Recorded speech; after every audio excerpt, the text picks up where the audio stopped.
times I would go to McDonald's for a cheap burger or get ramen, a lot of really junky food for me, and I thought it was inexpensive, but it really added up pretty quick. Alex, on the other hand, he ate like a king in college because he mastered about 3 or 4 recipes. He really liked making chili, turkey, and a whole chicken. And for under $10, he could eat a lot of times for a week. And so he ate a lot better than me for probably less. And I've just found that I've learned now in adulthood that this is more cost effective. A lot of times, cooking, especially today we're gonna cook a whole chicken.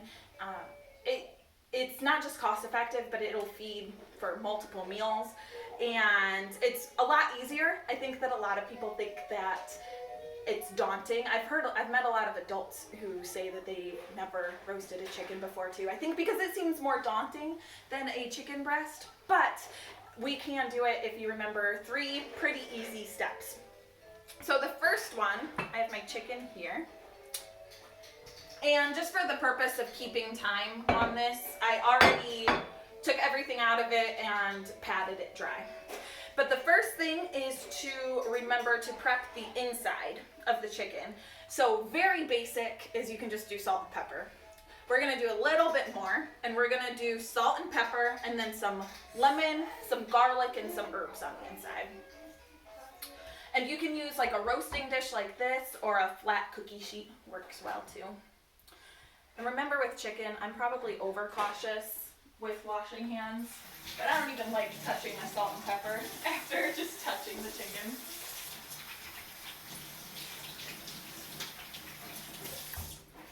So, on the inside, it's just everything I've read. This is loosely based off of Danielle Walker's Herbed Chicken in her book Against All Grain, her cookbook.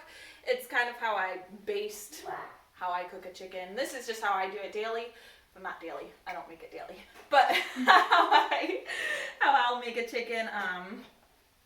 But it's loosely based off of that, and it just says to salt and pepper generously on the inside. So just some pinches of salt, some sprinkles of pepper,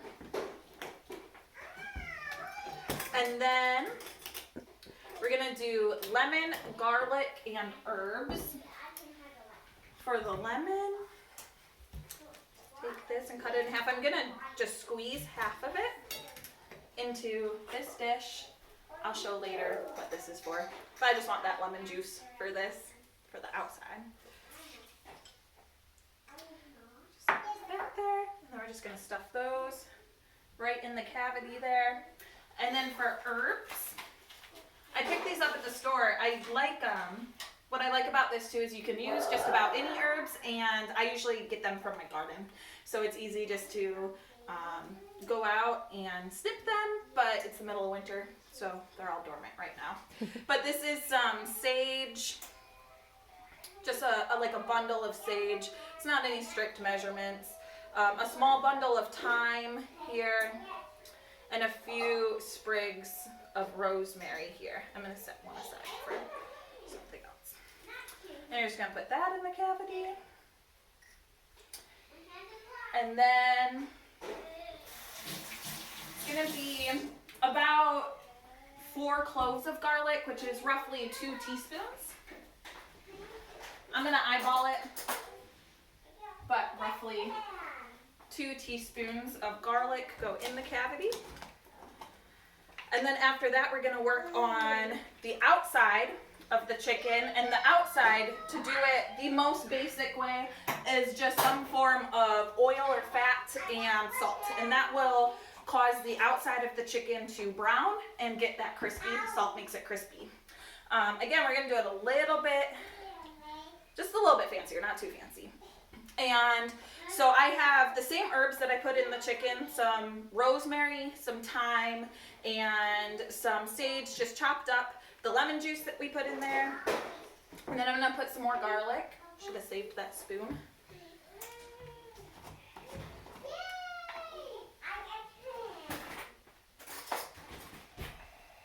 About a teaspoon or so of garlic. About 2 cloves then, if you're using cloves. Some salt and pepper.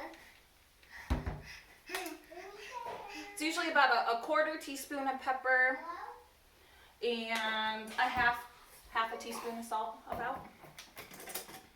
Just use about a pinch. And then what gives this one a really good flavor too is I like to do about a 1/2 teaspoon to a teaspoon of Dijon mustard.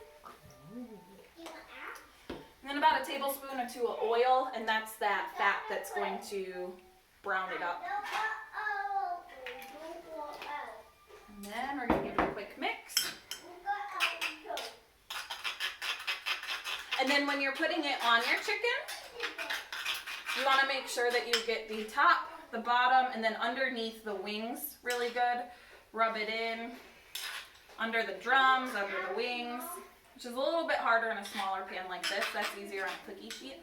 I like the cookie sheets too because if I'm roasting some vegetables with it, you can roast them right around the chicken and then it all cooks in all of that too. The bottom here.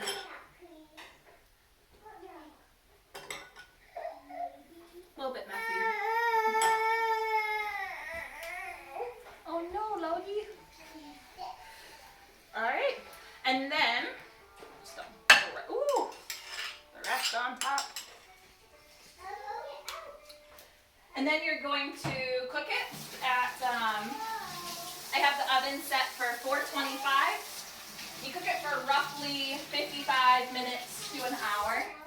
And to tell when it's done, you will want to use a meat thermometer and temp it. These can actually, I just learned, go out of temperature too, so you can reset it in boiling water to boiling water temperature, and it's usually, I think it's about this part. My husband does it, but he told me that part adjusts the temperature to make sure that it's accurate. And you'll want to temp it in the chicken breast, the thicker part of the chicken, and you want for it to reach 165 degrees. So we'll put that in the oven.